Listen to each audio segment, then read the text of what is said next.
আসসালামু আলাইকুম রহমতুল্লাহি ওবরকাতুহু। সম্মানিত দর্শক, আমাদের বর্তমান প্রধানমন্ত্রী জনাব তারেক রহমান সাহেব একটি ভয়ঙ্কর রাজনৈতিক জটিলতার মধ্যে পড়েছেন। এই রাজনৈতিক জটিলতা যে রাজনৈতিক বিপর্যয় তৈরি করবে, এটা শুধুমাত্র বিএনপিকে বা ব্যক্তিগতভাবে জিয়া পরিবারকে, সামগ্রিকভাবে বাংলাদেশকে ক্ষতিগ্রস্ত করবে তা নয়। এটা আমাদের এই এলাকার যে জিও পলিটিক্স, বাংলাদেশ, ভারত, পাকিস্তান, এই যে পুরো এলাকা মায়ানমার, এই এলাকার যে জিও পলিটিক্স, এই জিও পলিটিক্সটিকে আগামীতে বিপর্যয়ের মুখে ফেলে দেবে। এখন রাজনীতির সমীকরণ যে জায়গাতে দাঁড়িয়ে আছে, এই সমীকরণের অব্যবহিত পরিণতিতে এ দেশটি কি হতে যাচ্ছে। এখানে তালেবান সরকারের মতো একটি দক্ষিণপন্থী সরকার ব্যবস্থা কায়েম হতে পারে।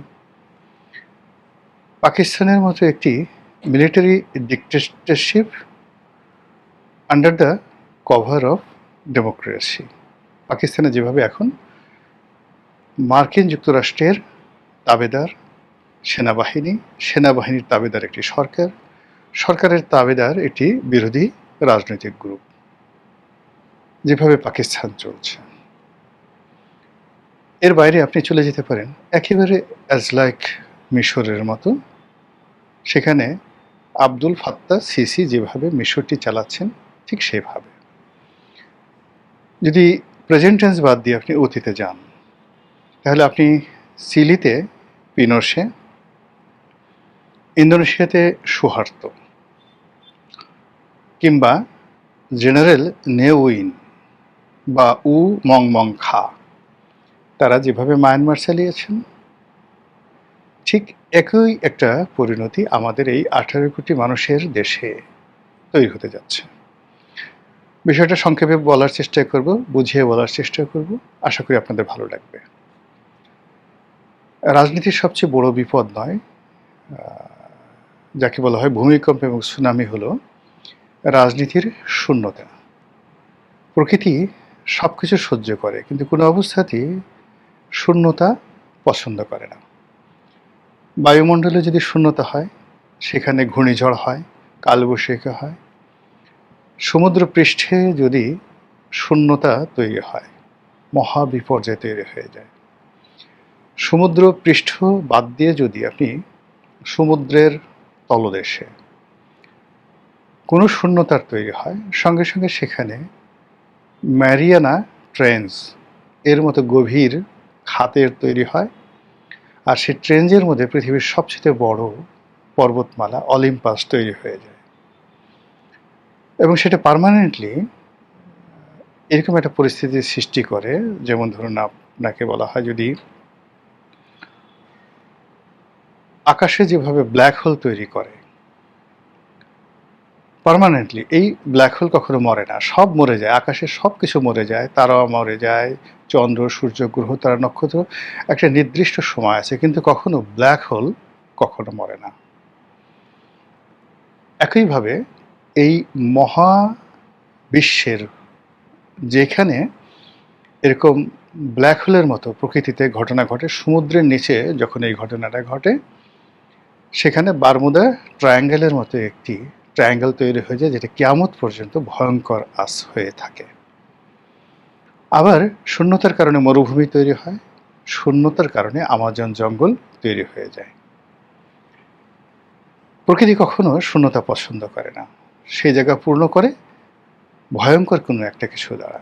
আর এই প্রাকৃতিক বৈশিষ্ট্যগুলো থেকে আমরা যেন শিক্ষা গ্রহণ করি, এজন্য দিনের পর দিন, বছরের পর বছর, শতাব্দীর পর শতাব্দী, সহস্রাব্দ ধরে এই পৃথিবী নিয়ে গবেষণা হচ্ছে। আর সেই গবেষণার প্রেক্ষিতে মানুষের যে আচার আচরণ, চালচলন, আমাদের জীবনে ফিজিক্স আছে, কেমিস্ট্রি আছে, বায়োলজি আছে, ভূগোল আছে, এরকম হাজার রকম বিদ্যা আছে। আর সেই বিদ্যার মধ্যে পলিটিক্যাল সায়েন্স সবচাইতে গুরুত্বপূর্ণ বিদ্যা, যে বিদ্যা বাকি সব বিদ্যাকে নিয়ন্ত্রণ করে। যে সমাজে রাজনীতি ঠিক নেই, সে সমাজে অর্থনীতি ঠিক হয় না। যে সমাজে অর্থনীতি ঠিক নেই, রাজনীতি ঠিক নেই, সে সমাজে কখনো পরিবার, সমাজ, মেধার বিকাশ হয় না। রাজনৈতিক অস্থিরতার কারণে পৃথিবীর বহু পণ্ডিত এক দেশ থেকে অন্য দেশে চলে গেছে। সেই দেশে গিয়ে, যে দেশে ভালো সেই দেশে গিয়ে তারা সভ্যতা গড়ে তুলেছে। আমরা ঠিক সেরকম একটা শূন্যতার মধ্যে পড়েছি। আমাদের দেশে রাজনীতির পরিপূরক আওয়ামী লীগের পরিপূরক বিএনপি, বিএনপির পরিপূরক আওয়ামী লীগ, এই দুটো রাজনৈতিক দল যখন সক্রিয় থাকে তখন সঙ্গে সঙ্গে আরও ২০টি রাজনৈতিক যে কণ্ঠস্বর সেগুলো বুলান্ত হয়ে যায়।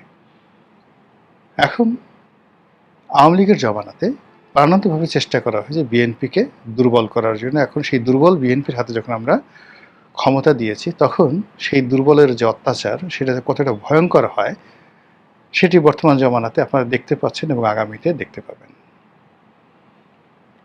ফলে কি হলো, সন্ত্রাস, চাঁদাবাজি, মাস্তানি, কোনো একটা জায়গাতে কোনো চেইন অফ কমান্ড নেই। আমাদের দেশে এখন সন্ত্রাসীরা মুছে তা দিচ্ছে।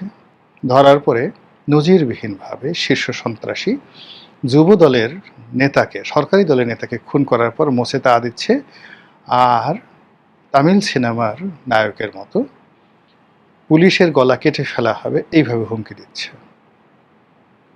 প্রধান শিক্ষক, principal, vice principal, vice chancellor, does not matter, মন্ত্রী, এমপি, কোনো সমস্যা না। যেখানে শক্তিশালী লোক আছে সেই শক্তিশালী লোক সরকারি কোনো পদ পদবীকে কেয়ার করছে না, তার গাল আর পিঠ একত্রে করে দিচ্ছে। এখন প্রধানমন্ত্রী হন, প্রধানমন্ত্রীর পরিবারের সদস্য হন, ডাজ নট ম্যাটার, কেউ আপনাকে সমীহ করছে না, যে যার মতো করে। এখন কৃষককে যে ভাষায় গালি দিচ্ছে, প্রধানমন্ত্রীকে একই ভাষায় গালি দিচ্ছে। একজন সম্মানিত মহিলাকে যে ভাষায় গালি দিচ্ছে, একজন খেটে খাওয়া কিংবা ধরুন কুলবধূ, পথবধূ অথবা আরও অনেক কিছু, তাদেরকে একই ভাষায় গালা দিচ্ছে, তৃতীয় লিঙ্গের লোকদেরকে গালিগালাজ করছে। এই যে জিনিসগুলো বিস্তার লাভ করছে জাস্ট লাইক করোনার মতো, সেটা রাজনীতির শূন্যতা থেকে। যখন কোনো একটা সমাজে, কোনো একটা রাষ্ট্রে, কোনো একটা সেক্টরে কোনো প্রতিদ্বন্দ্বী না থাকে, প্রতিযোগিতা না থাকে, তখন তার বিকাশ হয় না।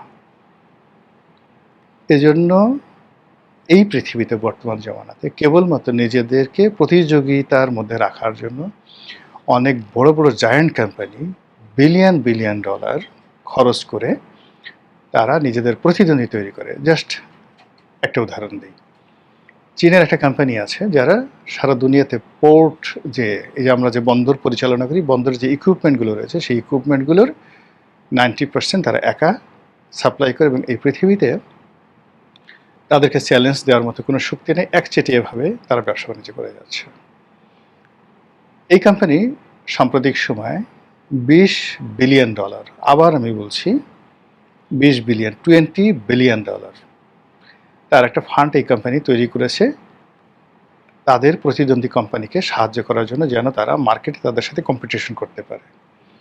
কারণ তারা জানে যে এরকমভাবে যখন একচেটিয়াভাবে সে কোনো ব্যবসা করা হয়, তখন সঙ্গে সঙ্গে সেই কোম্পানিটি বিলীন হয়ে যায়। অতীতে যে কোম্পানিগুলো, প্রতিষ্ঠানগুলো একচেটিয়াভাবে এরকম কাজ করেছে, সমস্ত প্রতিদ্বন্দ্বী শেষ করে ফেলেছে, সঙ্গে সঙ্গে তাদের পতন হয়ে গেছে। রাজনীতিতে এই জিনিসটা আরও প্রবল। রাজনীতিতে প্রথমত আপনাকে শক্ত প্রতিদ্বন্দ্বী থাকতে হবে, এটার একটা ইফেক্ট, যেটা এক মুহূর্তে বিএনপির কোনো শক্ত প্রতিদ্বন্দ্বী নেই। দ্বিতীয়ত হলো বিএনপির যে সকল সাজানো গোছানো অনুগত প্রতিদ্বন্দ্বী রয়েছে, সেই অনুগত প্রতিদ্বন্দ্বীর কারণে কি হচ্ছে, যারা তথাকথিত বিরোধী দল, এই তথাকথিত বিরোধী দল এবং সরকারি দল, তাদের উভয়ের যে কোয়ালিটি নষ্ট হচ্ছে, ইমেজ নষ্ট হচ্ছে, তাদের সামাজিক মান মর্যাদা নষ্ট হচ্ছে। আজ থেকে 1 বছর আগে জামাতের একজন নেতা বা বিএনপির একজন নেতা, এই সমাজে যতটুকু তাদের অ্যাকসেপ্টেন্স ছিল, এখন বিএনপি এবং জামাতের যে কোনো নেতা বলেন বা এমপি মন্ত্রী বলেন, তাদের এই 1 বছর আগে তাদের যে ইমেজ ছিল দলের ভিতরে এবং দলের বাইরে, এটা এখন একেবারে শূন্যের কোঠায়। গত 1 বছরে আমরা ইন জেনারেল, সেটা শেখ হাসিনা বলেন, গোলাম মোল্লা রনি বলেন, এটা অন্য যে কোনো মন্দ লোক বলেন, আমাদের এই সমাজে প্রত্যেকটা মানুষই যে যার অবস্থান থেকে ইজ্জত হারিয়েছে, সম্মান হারিয়েছে, মর্যাদা হারিয়েছে। গেইন যদি কিছু করে থাকে সেটা হলো অসম্মানিত হওয়া এবং বেইজ্জতি হওয়ার মতো যে ধরনের ন্যারেটিভ দরকার, গত 1 বছর ধরে সেই ন্যারেটিভগুলো অলমোস্ট মসজিদের ইমাম থেকে শুরু করে মন্দিরের পূজারি থেকে শুরু করে প্যাগোডার সেই যিনি অধিকর্তা রয়েছেন, সবার একই অবস্থা। এই জিনিসটা শুরু হয়েছে রাজনীতির এই ভারসাম্যহীনতা থেকে, রাজনীতির সেই যে মরণ ফাঁদ যেটা তৈরি হয়ে গেছে, ইমব্যালেন্স সিচুয়েশন তৈরি হয়ে গেছে তার কারণে। এই জায়গা থেকে বের হওয়ার জন্য আগামীতে একজন সমাজ সংস্কারক, একজন রাজনীতির সংস্কারক, একজন সুপারম্যান দরকার হবে। Just like Robert Mugabe, just like Nelson Mandela. এদের মতো মানুষ না হলে কোনো অবস্থাতেই আমরা এখন যে রাজনীতির ফাঁদের মধ্যে পড়েছি, এই ফাঁদ থেকে বেরোতে পারবো না। এই ফাঁদটিতে বিএনপি জেনে হোক বুঝে হোক পা দিয়েছে। জনাব তারেক রহমান সাহেব জেনে হোক বুঝে হোক পা দিয়েছে, এবং একটার পর একটা যখন এখানে পা দিয়েছে, এরকম পর্ব আসছে, সেই পর্বতে অটোমেটিক্যালি তারা একের পর এক ভুল করে যাচ্ছে। এখন এরকম একটা পর্যায়ে ওরকম যদি একেবারে নিজের সব কিছু ত্যাগ করে জীবনের ঝুঁকি নিয়ে কঠিন সিদ্ধান্ত আমাকে মেরে ফেলুক, এরকম সিদ্ধান্ত না নেওয়া পর্যন্ত কোনো অবস্থা এখান থেকে বের হওয়া সম্ভব নয়। আর এই যে রাজনীতির যে বিপর্যয়, অনিবার্য পরিণতি, রাজনীতির যে শূন্যতা, সেই শূন্যতার কারণে অর্থনৈতিক শূন্যতা তৈরি হয়েছে। অর্থনৈতিক শূন্যতার কারণে সামাজিক শান্তি শৃঙ্খলার যে ভারসাম্য সেটা নষ্ট হচ্ছে। সামাজিক ভারসাম্য নষ্ট হওয়ার কারণে পারিবারিক ভারসাম্য নষ্ট হচ্ছে। পারিবারিক ভারসাম্য নষ্ট হওয়ার কারণে as a human, individual human, একজন মানুষ হিসেবে আপনার যে ব্যক্তিগত বোধ এবং বুদ্ধি আছে, আত্মমর্যাদা আছে, আপনি যে আশরাফুল মাখলুকাত, এই বিশ্বাসটা মানুষ হারিয়ে ফেলছে। সে ধীরে ধীরে মনে করছে আমার আর ছাগলের মধ্যে, আমার আর পশুর মধ্যে, আমার আর মেরুদণ্ডহীন প্রাণীর মধ্যে, জীবিত মানুষ আর মৃত মানুষের মধ্যে কোনো পার্থক্য নেই। মানুষ যখন অভাবের মধ্যে পড়ছে, সে সব কিছু হারিয়ে ফেলছে। সাম্প্রতিক সময় যদি আপনি অপরাধগুলো দেখেন, যে মাত্রায় অপরাধ হচ্ছে, যে আকৃতিতে অপরাধ হচ্ছে, এ বাংলাদেশে কখনো হয়নি। প্রকাশ্য মালিবাগের শান্তিনগরের একটা মার্কেটে পুরোটা সিসিটিভি আছে। সেই মার্কেটে পুলিশের সোর্স হতে পারে বা কোনো চক্র হতে পারে, হোয়াট এভার মেবি, সেখানে একজন পিতা তার কন্যাকে নিয়ে আসছে বাজার করার জন্য, মার্কেটিংয়ে, শপিংয়ে, যুবতী কন্যা। সেই কন্যার সামনে সেই বাবার পকেটে ইয়াবা ঢুকিয়ে দেওয়া হলো, জোরাজুরি করে, মার দিয়ে। কন্যা ধাক্কাধাক্কি করতেছে, তারপর সে জোর করে পকেটে ইয়াবা ঢুকিয়ে দেওয়া হলো। এই দৃশ্য শত শত মানুষ দেখল। তারপর ওনার পকেটে ইয়াবা আছে, এই অভিযোগে পুলিশ তাকে গ্রেপ্তার করে নিয়ে গেল। সে অভিযোগ করলো, তাকে গ্রেপ্তার করে নিয়ে গেল। আর যারাই কাজ করলো তারা সেখান থেকে চম্পট দিয়ে চলে গেল। এই সমাজ কি কল্পনা করা যায়? আপনি বসুন্ধরা মার্কেটে হাসছেন আপনার কন্যাকে নিয়ে, আপনার স্ত্রীকে নিয়ে, হঠাৎ করে একজন এসে আপনার হাত দুই হাত চেপে ধরলো, হাজার হাজার মানুষের সামনে, শত শত মানুষের সামনে, ক্যামেরার সামনে আপনার পকেটের মধ্যে সেই ইয়াবা ঢুকিয়ে দিল। এরপরে সেই ইয়াবা আবার পুলিশ এসে আপনাকে সার্চ করলো, আপনার পকেটে ইয়াবা পেয়ে গেল, আপনাকে গ্রেপ্তার করলো। আপনি বললেন যে ওই লোক দেখেন, সিসি ক্যামেরাতে দেখেন, হাজার হাজার মানুষ সাক্ষী আছে, ক্যামেরা সাক্ষী আছে, ও আমার পকেটে ঢুকিয়েছে, ওই লোক, দ্যাটস ম্যান। সেই লোক মুসকে মুসকে হাসছে সিনেমার মতো, আর পুলিশ আপনাকে ধরে নিয়ে যাচ্ছে। আর আমরা কোটি কোটি মানুষ এই দৃশ্য দেখছি আর হাপিত্তেশ করছি, কিন্তু রাষ্ট্রের পক্ষ থেকে কোনো সাড়া পাচ্ছি না। এরকম অসংখ্য ঘটনা, একটি দুটো নয়।